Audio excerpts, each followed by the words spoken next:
Hallo Leute, hier ist wieder eure Janne. Heute...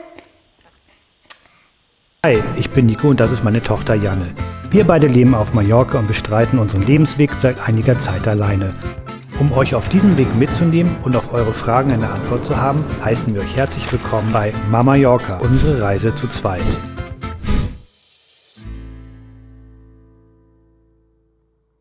Heute geht es so ein bisschen um Jannes neue Schule und so ein bisschen halt auch um die Sprachbarriere. Ja, das ist für mich ein bisschen schwer. Spanisch. Ja, dann kann ich gar nicht verstehen. In unserem ersten Video, wo wir uns vorgestellt hatten, hatten wir euch ja auch gesagt, dass Janne hier zur Schule gehen wird. Und da waren wir nämlich noch bei dem Stand, dass Janne in Palma auf die internationale oder deutsch-internationale Schule gehen soll. Ja. So, jetzt haben wir die Schule gefunden. Und ja, mal gucken, wie das jetzt so wird. Guck mal, da oben sind schon Kinder, siehst du? Na, hörst du die? Was denn? Findest du uncool? Ich finde das mega cool hier auf so einem Privatgelände.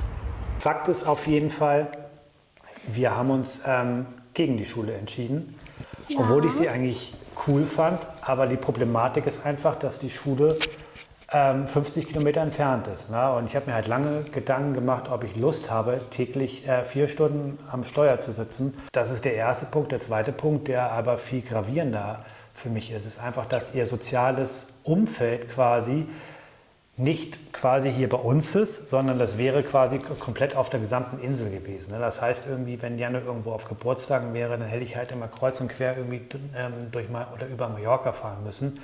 Und da hatte ich letztendlich tatsächlich gar keine Lust. Und ich glaube, auch für Janne wäre das total doof gewesen, immer irgendwie darauf angewiesen zu sein, dass Papa sie irgendwie irgendwo hinbringt. Am Anfang hatte sie natürlich ein bisschen Panik gehabt, weil für sie war natürlich zumindest war es natürlich zumindest so ganz cool zu wissen, dass da auch Kinder sind, die Deutsch sprechen, was jetzt natürlich auf der neuen Schule anders sein wird. Papa und ich sind gerade einfach mal losgelaufen, um euch die Schule zu zeigen.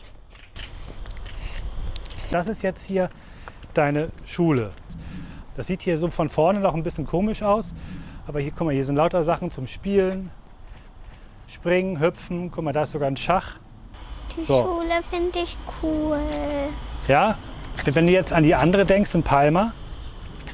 Die fand ich eigentlich glaube ich, ein bisschen viel coolerer, weil die deutsch ist. Weil die deutsch ist? Ja. Guck mal, weil dafür kannst du segeln, kannst du aufs Wasser gehen und sowas und hast die Kinder halt hier. Und die machen hier total viel Programm. Wenigstens ist Schabi hier. Schabi? Ja, der geht etwa hier in den Kindergarten oder in die Schule. In die Schule geht er. Ja, jetzt wird sie auf jeden Fall hier in Porto Colom zur Schule gehen.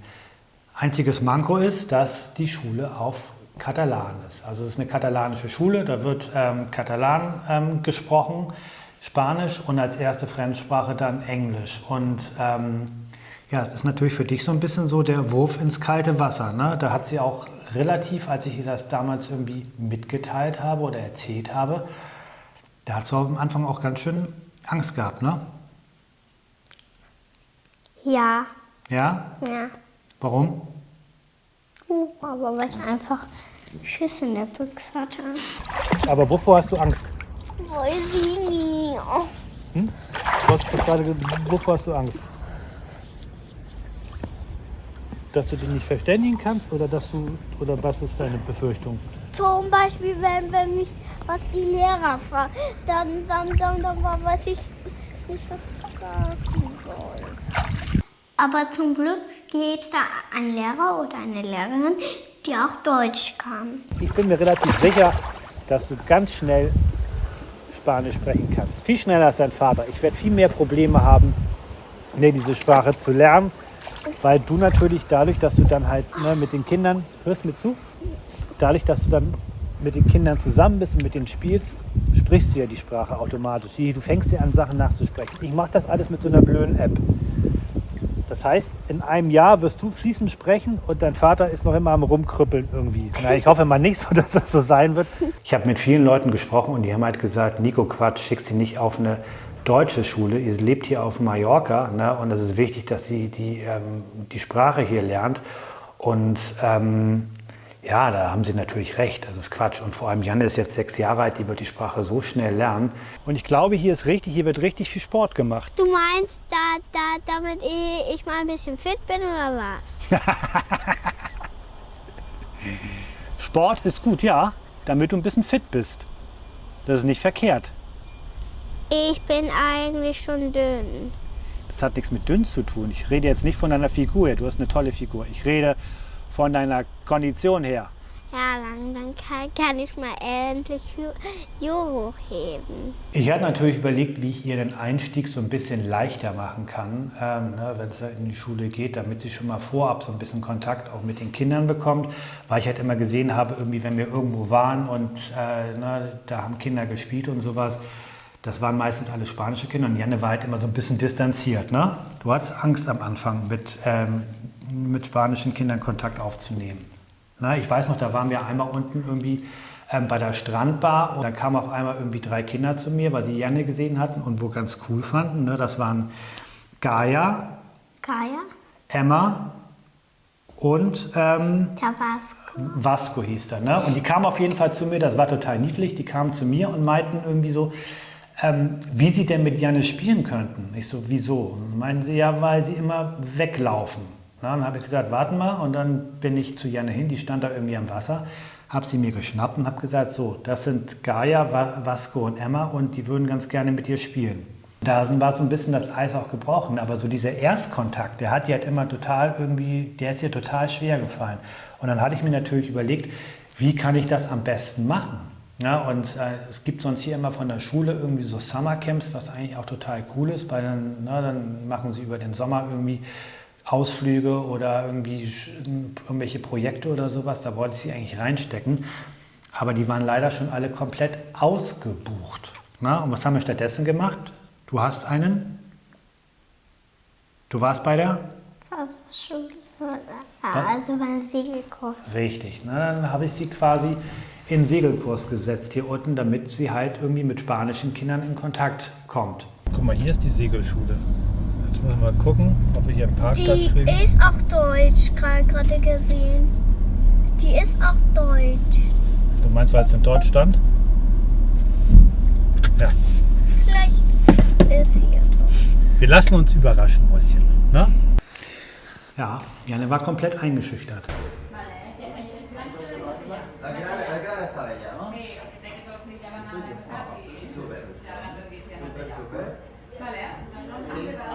Als sie dann die ganzen Kinder da saß und irgendwie merkte, dass die Chance, sich zu verständigen, relativ gering ist. Aber dann hing sie die ganze Zeit auch in meinem Rockzipfel, beziehungsweise sie wollte auf meinem Schoß sitzen und ich sollte da nicht rausgehen. Und Hast überlegt, ob du mich mitnimmst, aber gedacht, nein, damit tue ich hier keinen Gefallen. Genau, das ist richtig.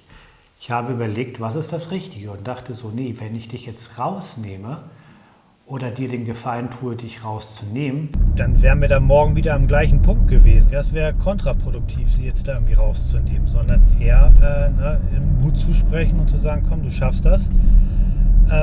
Und ja, ich meine, das tut einem natürlich dann im Herzen weh, irgendwie die kleine weinen zu sehen, aber ich glaube, damit ist ihr letztendlich nicht geholfen. Ja, was denkt ihr? Also ich glaube, das war genau die richtige Entscheidung, quasi nicht Janne klein beizugeben und sie quasi rauszunehmen, sondern ich dachte mir irgendwie, nee, mein Schatz, da musst du dich jetzt durchbeißen, ne? Die Zähne zusammenbeißen und durch. Ja? Oder schreibt mir jetzt gerne in die Kommentare, was ihr meint, wie ihr reagiert hättet.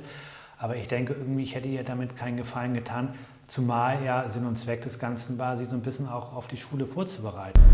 So, ich gehe jetzt heute mal ein zweites Mal zum Segelkurs. Ja, bin ich gespannt.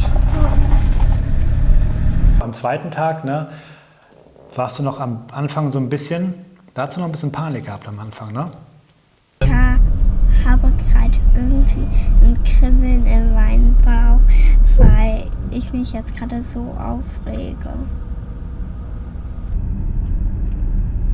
Aber sag mal ganz kurz, warum hast du jetzt so ein Kribbeln im Bauch? Weil ich diesmal mich wieder so ein bisschen in Panik verfühle, weil mir gerade so schwitzend heiß ist, dass ich jetzt wieder in die Wasserschule komme. Die Segelschule meinst du? Die Wasserschule? Ja. Mhm. Weil ich komme wieder halt so ein bisschen ins Flackern, weil ich Panik habe. Mhm. Aber weißt du, Papa, was ich gut finde bei der Wasserschule? Ich mein Segelkurs, Mhm. dass das nämlich so cool ist. Hola, buen dia. Und? Sagst du guten Morgen? Buen dia. Guten Morgen. Komm. Viel Spaß. Hm? Komm her, die warten. Und dann? Dann war cool, ne? Und du hast eine neue Freundin gefunden? Die hieß Lady. Am ersten Tag hattest du ja noch geweint, am zweiten Tag war es ja so ein bisschen, ne, also da hattest du ja auch noch ein Magengrummeln oder sowas, so Aufregung im Magen, wie du gesagt hast. Und dann die letzten Tage war aber eigentlich ganz super. War super, ne? Gut, aber hast du das Gefühl, dass es dir ein bisschen dann weitergeholfen hat? Ja. Ja? Ich glaube, was wichtig war, dass sie jetzt schon mal einen Eindruck hat irgendwie von der ganzen Situation, wie das letztendlich auch bei ihr bei der Schule sein wird, ne? Sprechen die wirklich mal Mallorquinisch oder Spanisch? Ja, die sprechen Mallorquinisch, aber bei dir ist das egal, weil du sowieso noch nichts bekannst. Na? Und insofern macht das tatsächlich keinen Unterschied. Ich muss jetzt Mallorquinisch lernen. Gucken wir mal, ne? Wie das zur Einstellung wird. Na? Ich bin gespannt, wie du reagieren wirst, wenn du dann das erste Mal alleine zur Schule gehst, ich dich zur Schule bringe und dann sage, viel Spaß, Janne, du wirst das schon schaffen.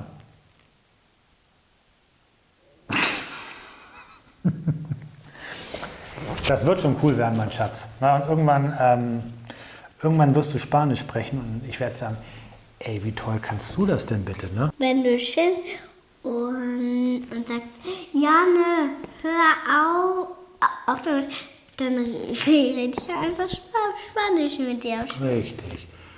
Das würde dir gefallen, ne? Insofern, wir hoffen, euch hat das Video gefallen, ne? Ja. Und wir würden uns natürlich total freuen, ja, dass ihr uns auch weiterhin bei unserem Projekt unterstützen, unseren Kanal abonniert. Na? Janne, wie heißt das? Ja, die Glocke. Na? Macht die Glocke an, damit ihr kein Video mehr verpasst. Und ja, schreibt uns gerne natürlich in die Kommentare, was ihr über unser Video haltet. Und insofern sagen wir Adios, ciao. Adios, vamos, chicas. Au revoir. Nee, au revoir ist Französisch, ne? Ciao, ciao. Bis dann. Tschüss.